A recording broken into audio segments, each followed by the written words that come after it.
really the last, other than the last shoot technique that we work on, is power climbing.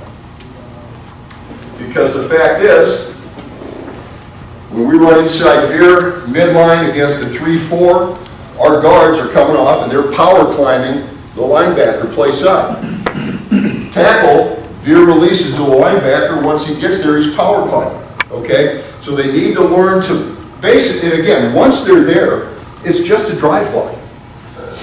But they need to learn to drive block after they've taken, and get to contact after they've taken more than 2 or 3 steps. Okay? You just need to learn to do that. What I used to do is, we have the bags in here. Okay? Bags are there. What I used to do is I used to back the offensive lineman up, and they would run there. I'm sorry, I'm lying here. What I used to do, is I'd back the bags up. Okay? And the lineman would still line up like this.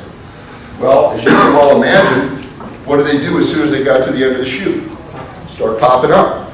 And as I try to explain it to them, fellas, linebackers aren't dumb. They know a little bit about leverage too. And as you're coming out to them, their numbers aren't going to be at the same height when you get there as they are when you take off there. They're going to step up and they're going to drop their hips and they're going to try to drive your face mask back through your teeth. So you've got to keep, and you don't know how quickly they're going to plug.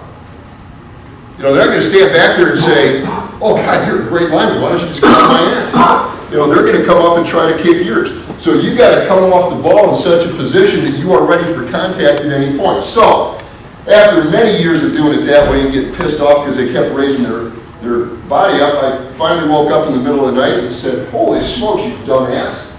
Let's do this.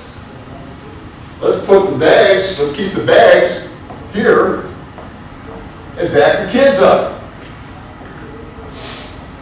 Now, they're backed away from the chute. So the only thing you've got to look for is to make sure their heads don't bob up before they come down when they get to the chute.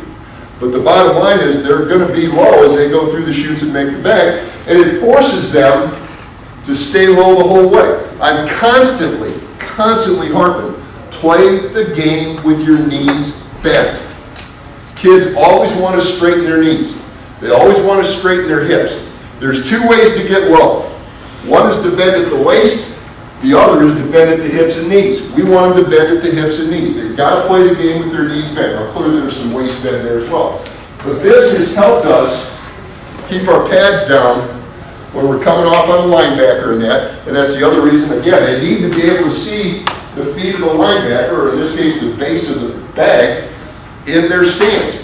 Because on game day and in scrimmages and when we're going scout team, that bag's not going to just sit there. It's going to move, okay?